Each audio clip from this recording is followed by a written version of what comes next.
Buenas tardes, me presento como Alexander García Limas y es mi primer trabajo audiovisual. Toca y narra sobre la comunicación y cómo nos ha servido desde hace tiempo en historia y cómo utilizar los tipos de conceptos. Lo que destaca en habla sería interpersonal, intrapersonal e intracultural. También mencionaré otros tipos de comunicación. Sin más interrupciones, comencemos. Antes de comenzar, daré un pequeño repaso del elemento de la comunicación. Todo proceso comunicativo se compone de una serie de elementos que son emisor, aquel que transmite el mensaje, es decir, el que pone en marcha el mecanismo comunicativo. Un emisor, excepto en cierto contexto monodireccional en los que comunicación fluye en los lados hacia otro únicamente. Receptor. El receptor es aquel que recibe el mensaje transmitido y lo decodifica para rescatar la información en su interior, en el caso del acto de hablar equivalente al oyente. Canal, el medio físico empleado para la transmisión del lenguaje. Puede ser el aire por lo cual viajan las ondas sonoras, puede ser un papel sobre el cual está impreso o el mensaje, o muchos otros medios. Código, todo el mensaje posee una codificación, es decir, una clave para comprender y ordenar sus sentidos. A estas claves, por ejemplo, en el lenguaje verbal, las llamadas lenguas o idiomas, un ordenamiento convencional social de los signos que componen un lenguaje. Mensaje, es el contexto del mensaje, es el contenido de la información. ¿Qué es la comunicación interpersonal? Se llama comunicación interpersonal intercambio de información que suele darse entre personas que comparten un espacio físico, es decir, que cohabitan y por ende se ven en la necesidad de emitir y recibir mensaje paranormal u organizar la convivencia. Esto puede referirse a ámbito diverso como hogar, el trabajo, la calle, etc. Por ejemplo, en la comunicación interpersonal influye también otros tipos de códigos, como la proxímica, el espacio personal, la pragmática, el continuo contextual y el lenguaje corporal y otras formas de comunicación no verbal, que sin embargo permite que dos comparten ciertos sentidos y significados. Muchas veces esta comunicación no verbal tiene lugar sin tomar en cuenta la conciencia, es decir, de manera automática o sintomática, sin intencionalidad expresa del emisor. Es lo que ocurre durante el filtreo, por ejemplo. De ese modo, entendemos la comunicación interpersonal al conjunto de relaciones de transmisión codificada de información que se da entre dos o más personas, o incluso al conjunto de habilidades que una persona posee para lidiar con dichas relaciones. Por ejemplo, cuando decimos de alguien tiene pésimas relaciones interpersonales, queremos decir que se le hacen difíciles este tipo de situaciones como comunicativas o que usualmente sale mal librado de ellas, trátese del ámbito que se trate. ¿Qué es la comunicación intrapersonal? La comunicación intrapersonal es la que una persona entabla consigo misma. Esta forma de comunicación implica que la misma persona quien emite al mismo tiempo, quien recibe el mismo mensaje. La comunicación interpersonal consiste en los análisis que las personas llevan adelante de forma privada y puede incluir todo aquello que las personas escuche, lea o repita. Es a través de este tipo de comunicación que las personas se conectan con su conciencia, reflexionan, se dan ánimos o se calman. De este diálogo intrapersonal puede surgir además mensajes o pensamientos negativos que generan temor, inseguridad, ansiedad, entre otras emociones. La comunicación intrapersonal incluye además de los pensamientos o reflexiones a las ideas, los sueños o los pensamientos en voz alta, características de la comunicación intrapersonal. Existen diferentes formas de comunicación y para identificar la interpersonal, del resto algunas cualidades a tener en cuenta podrían ser las siguientes. Es inevitable, la persona no puede elegir mantener o no de este tipo de comunicación. Por poner un ejemplo bien gráfico, no es como cuando suena el teléfono y el individuo opta por no atender la comunicación. La comunicación interpersonal simplemente brota y hasta puede resultar muy difícil de manejar. Unilateral, a diferencia de la comunicación bilaterales o multilaterales, en las cuales los roles entre emisores y receptores se van intercambiando. Aquí la conversación es entre la única persona que es al mismo tiempo emisora y receptora del mensaje. No son necesariamente literales. Muchas veces el individuo debe interpretar o reflexionar sobre los mensajes que se envía a sí mismo. Funciona como filtro. Este tipo de comunicación ayuda a las personas a comportarse de una manera socialmente aceptada. Gracias a ella, las personas logran autocensurar ciertos comentarios, gestos, comportamientos que de caso contrario serían mal vistos por el resto. No se usa una única persona. Este diálogo con uno mismo puede llevarse a cabo usando la primera persona, pero también la segunda persona. Esto depende de cuando uno, así como también de la circunstancia en la que se produzcan. ¿Qué es la comunicación intercultural? En este lugar veamos qué significa cultural. Según el experto intercultural Peregrino Riccardi, la cultural es un sistema de comportamiento que nos ayuda a actuar de una manera aceptable o familiar. En otras palabras, la forma de lo que vemos a alguien o algo está influida por nuestra perspectiva cultural. Para alguien que vive en la selva amazónica o en el barrio libereño de Manaus, este pasaje es bastante común, pero el viajero extranjero, incluso de la América Latina, puede ser el lugar más diverso en el que haya estado en su vida.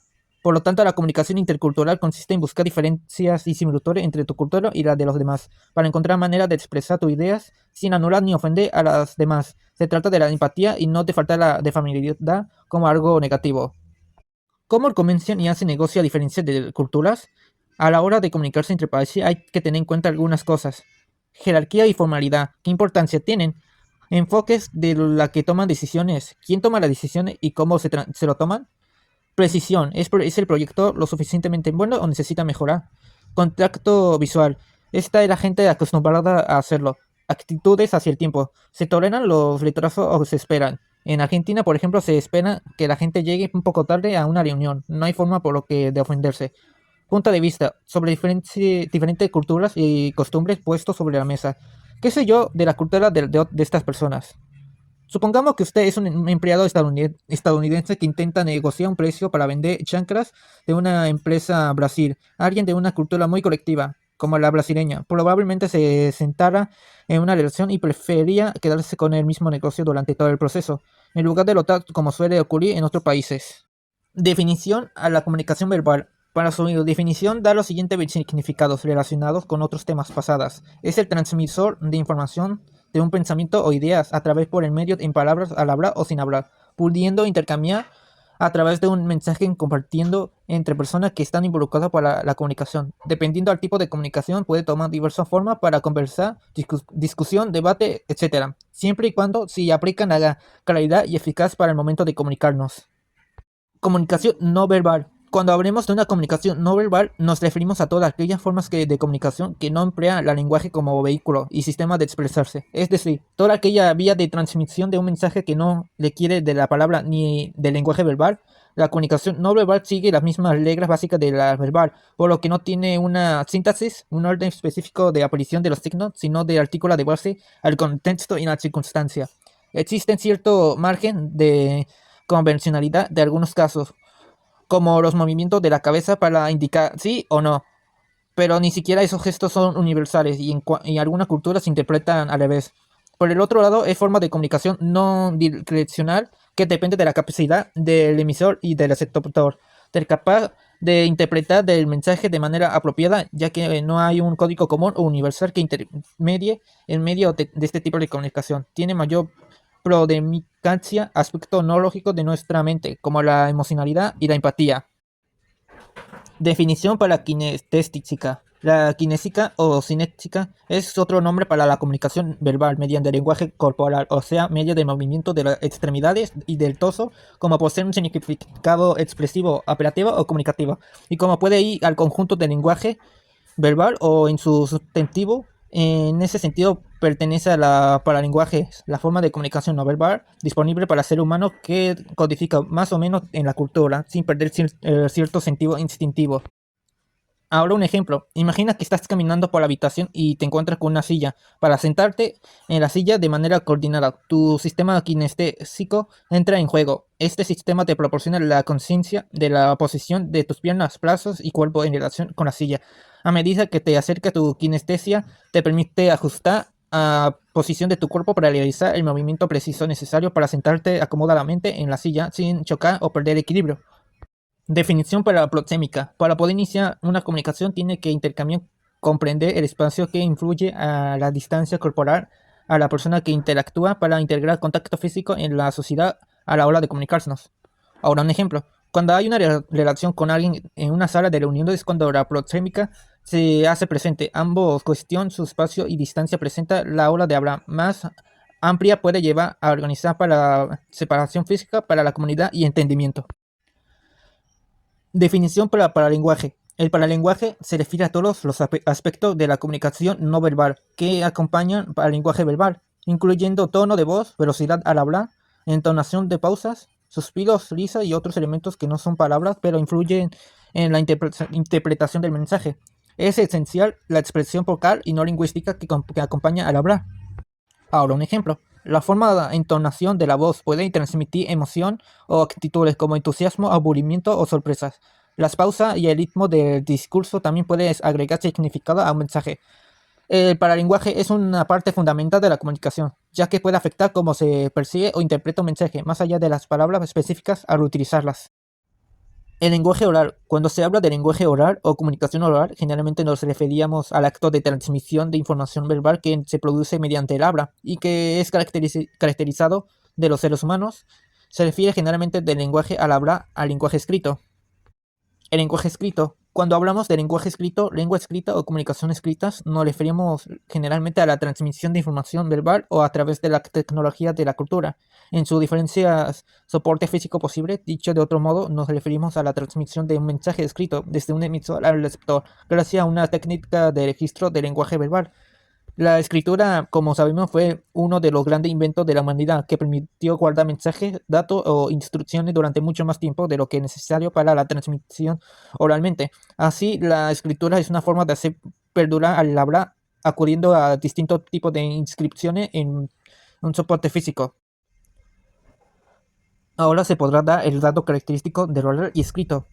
Rasgos característicos del lenguaje oral. Es propio y natural del ser humano, pues requiere únicamente del apartado fonador y respiratorio con los cuales se nacen.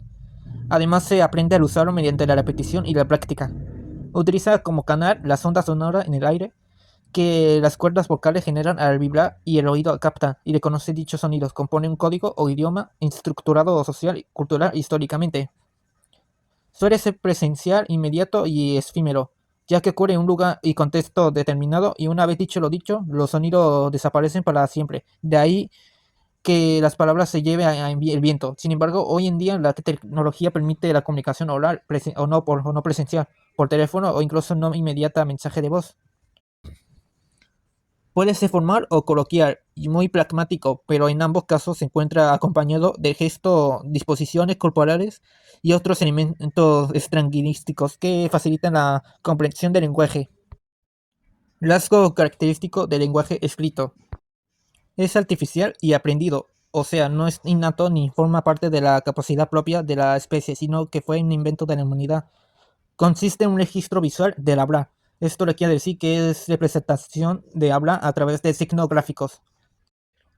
Es longevo, duradero, puede conservarlo intacto.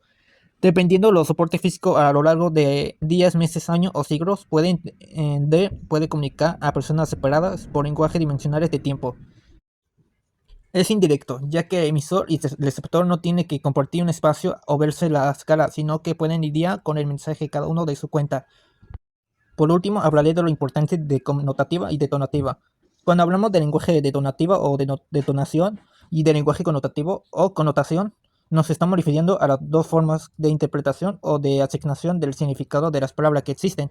Aquella que los toma en un sentido objetivo y aquella que los toma en un sentido metafórico. El lenguaje detonativo es aquel que se haya establecido en los diccionarios que operan de manera universal para los hablantes de un mismo idioma y que existe en cualquier contexto posible. Es el lenguaje que emplea la ciencia y las implicaciones formales. Por ejemplo, el sentido detonativo de lata es el de un roedor peludo y de una cola larga lampiña que suele vivir en los basureros y desagües de las ciudades. El lenguaje connotativo es aquel que funciona en base al doble sentido o la metáfora, es decir, la asociación cultural o social que se supone el significado objetivo, imprimiéndole los nuevos matices y usos. Este sentido suele variar entre las comunidades de habla y entre regiones geográficas, y a menudo para captar debemos contar con los contextos adecuados. El aprendizaje del lenguaje está ligado a todas las áreas del desarrollo, especialmente al desarrollo social y emocional. Es importante reconocer la importancia de los vínculos afectivos entre los niños y adultos importantes en sus vidas. Generalmente ellos son los que motivan para comunicarse. Un bebé descubre que sus padres le responden cuando llora o descubre que es divertido cuando lee acudando con alguien que lo quiere y lee con entusiasmo. Conclusión. Comunicación es importante para la vida al momento de interactuar con personas. La importancia de varios factores, nuestro propósito de desarrollo por completo como humano para ayudar y entender la interacción, ofreciendo la cooperación, discusión, debate, etc., como una posibilidad de comunicar a otros individuos. Fue una herramienta clave, los es y será para seguir avanzando.